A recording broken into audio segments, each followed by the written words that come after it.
मु निश्चित भाव में कहबी शिक्षा क्षेत्र में जेभली भाव में गत सरकार मानकरे जोटी भित्तिभूमि नाही, जोटी शिक्षक नहांती, जोटी शिक्षार मनज्ञ परिवेश नाही, जोटी संपूर्ण भाव में शिक्षा को अणदेखा करा जाउथला एवं आम सरकार आसिला परे एथिरे संपूर्ण भाव में गुरुत्व आरोप करिबा 5T नारे रूपांतरण नारे भंगा कांथरे रंग एवं चून देदेबा एवं ताकू स्मार्ट स्कूल कहवा रूपांतरण स्कूल कहवा डिजिटल कहवा ये केते यथार्थता जो थे कि ताहार फीडर स्कूल किए गोटे हाईस्कल फीडर स्कूल जदि नथिबो ताले फीडर स्कूल बा प्राथमिक विद्यालय तार जो पिला माने पाठ पढ़ी सही स्मार्ट स्कूल को आसबे से माने हरण गुणन मिश्रण फेटाण जानवे तो पचारे कहे तो सूतन लिखिपारे तो ये कथा मु गत विधानसभा जिते बड़े विरोधर मुख्य सचेतक हिसाब से मुझे कथा को प्रश्न उठेली एवं एक मॉडल स्कूल प्रतिष्ठा करने फीडर स्कूल हिसाब से प्रथम प्राथमिकता दि जाबार थिला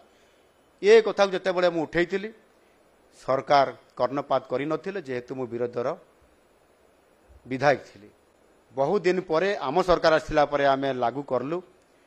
एवं से समय आम ताकू प्राथमिकता देचु यह आम केंद्र सरकार सहित बुझामुणा करी वर्तमान नुआ जातीय शिक्षा नीति सहित आडप्ट करवा एवं से शिशु बाटिका को आडप्ट करवा प्रथम थर करी शिक्षा क्षेत्र में आम ताकू शिशु बाटिका नाम भारत वर्ष केवल ओडिशा रे आमे ताकू नामकरण करिछु शिशु बाटिका 1, 2 एवं 3 जोटा कि प्री स्कूल रो ये शिक्षा देवार व्यवस्था आज राज्य सरकार करने जाऊँच तार शुभारंभ भी होती खड़ी छुआ उत्सव कार्यक्रम होता ये भुवनेश्वर गोटे विद्यालय जाकि मु खड़ी छुआ उत्सव भाग नहीं तार शुभारंभ करी सारा ओडिशा ताहा होता जो आदर्श विद्यालय प्रतिष्ठा हम इंफ्रास्ट्रक्चर बा तार भित्तिभूमि सहित प्रत्येक शिक्षकों को सेठी ट्रेनिंग दिज्व एवं सही पंचायत मेधावी एवं गरीब पिला आदिवासी हरिजन पछुआ वर्गर पिला से विद्यालय को सिलेक्ट करके अणाजिव एवं सेमाने सेठी मेधावी छात्र हिसाब से बाहरिबे एवं समस्त प्रकार एक आदर्श हिसाब से बाहरिबे जिते बड़े 5T को जीवे कौन सी प्रकार समस्या नथिबो यह को आधार करके आज आम नूतन शिक्षा नीति को लागू करने सहित एक विराट शिक्षा क्षेत्र में वैप्लविक परिवर्तन करिवार एवं सेथिपाई मध्य संपूर्ण भाव में आगामी दिन में ओडिशा को समृद्ध ओडिशा गठन करिवार जो आमर मिशन अच्छी 2036 मसीह समृद्ध ओडिशा गठन करवा एवं से अनुसार 2047 विकसित ओडिशा सहित विकसित भारत हम 2036 स्वतंत्र भाव में आम फोकस करिछु एवं सेथिपाई आमर स्वतंत्र ठोस कार्यक्रम आम रखीचु 36 36 for 36 एवं सही अनुसार विशेष 36टी कार्यक्रम आम रखीचु ताहा आगामी दिन में ताहार लॉन्चिंग हम विशेष भाव में आमको एक अर्थनैतिक राज्य रे आमको सामिल होगापाई पड़ो जो राज्य मान भितर सर्वश्रेष्ठ 5 अच्छा ओडिशा से सामिल होगापाई पड़ो और से दृष्टिकोण आमर योजना एवं तार रूपायन केमिति हेबो सेथिपाई आजिर ये आलोचना चक्र रे गुरुत्वपूर्ण आलोचना मध्य हेछि एवं आमर जो कृषि उपरे विशेष करके ओडिशा निर्भर करे आउ सेथिपाई आमर जो घरे जीडीपी रो जो स्थिति अच्छी एवं कृषि भागीदारी से मात्र 20% रहुची आउ सेथिपाई आमको एक मिश्रित अर्थनीति ऊपर को जो जीवापाई पड़ो से आधार रे आज ओडिशा नुआ सरकार आसला परे आमे ताकू ग्रहण करिछु सेतिरे विशेष करिकरी सामाजिक आर्थिक एवं सांस्कृतिक अभ्युदय या को आधार करके जदि आम सरकार जाई पारिबे ताहले गोटे जो बड़ लक्ष्य अच्छी जे आमको 2036 सुधा $500 बिलियन अमेरिकी अर्थर नीति बा अमेरिकी अर्थ उपरे से आधार रे हमको जीवा पई पड़िबो आ ये छोटो लक्ष्य नुह बहुत बड़ चैलेंज अच्छी किंतु आज दिन में आम जो स्थिति अच्छु एवं आम विशेष करी भित्तिभूमि उपर बेसी गुरुत्व दौचु। भित्तिभूमि जो राज्य जो राष्ट्र दृढ़ अच्छी ताहार अर्थनैतिक अभिवृद्धि से अनुसार अधिक वृद्धि होता है एवं आम ए 6.2 हार आम बजेट तार प्रावधान रखीचु जहाँकि अन्य राज्य तुलन में सर्वाग्रे ओडिशा अच्छी। जदि आमर भित्तिभूमि सुदृढ़ हम से जो मिश्रित अर्थनीति कथा मु कहली एवं से आपंकर शिल्पायन कथा कहतु से आपंकर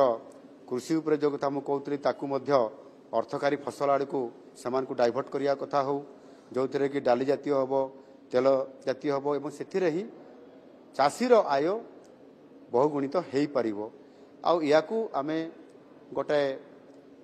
से आड़ को नहीं जावाई आमर अर्थनीति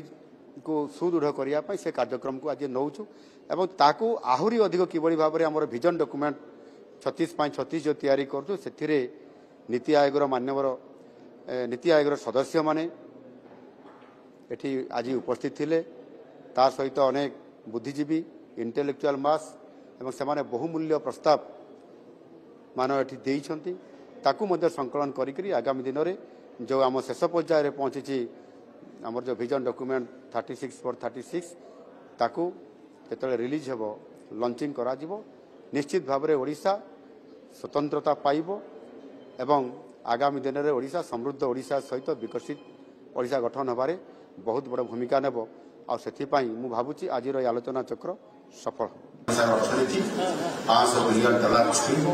एवं 2047 सुधा $1.5 ट्रिलियन पहुंची पार ये लक्ष्य निश्चित हासिल कर पूर्ण विश्वास अच्छे। 2047 सुधा वार्षिक 5 लाख निजुक्ति एवं 1.1 कोटी अधिक नूतन निजुक्ति सृष्टि कर ओडिशा को एक विकसित राज्य करने आमर जो लक्ष्य अच्छी ता सहित समृद्ध ओडिशा रे आगु के दिग होची ओडिया अस्मिता विकास सहित ओडिया संस्कृति परंपरा ओडिया भाषा साहित्य एवं जगन्नाथ संस्कृतिर विकास किभली भाव में करा जाय परिबो और सेथि पई जेकोसी जाति यदि निजर इतिहास गौरव संस्कृति को थरे भूली जाए बा भूली जीव तेबे से समाज केबे हेले विकास करि परिबो नाही एवं से आत्महीन से दृष्टिकोण समृद्ध ओडिशा ये जो लक्ष्य अच्छी सामाजिक अर्थनैतिक विकास सहित सांस्कृतिक अभ्युदय यार आवश्यकता अच्छी आम या गुरुत्व सह प्राधान्य देचु ये जो प्रमुख क्षेत्र गुड़िक भितर व्यापक भाव आमको अग्रगति आने 36टी सर्वोच्च प्राथमिक कार्यक्रम आम चिन्हट करूँ। आमर यही रणनीतिक पदक्षेप ना हूँ 36/36 36 यही रणनीतिक पदक्षेप जरिया ओडिशार परिवर्तन यात्रा को निश्चित भाव में त्वरान्वित कर से गोटे लक्ष्य आम आज अग्रसर हो आशा करुँची जेकोसी विजन डॉक्यूमेंट्स रे अकाउंटेबिलिटी एवं इम्पैक्ट विषय उल्लेख निश्चित भाव से देखो किंतु से सब कार्यक्रम जिते दूर लक्ष्य पूरण कर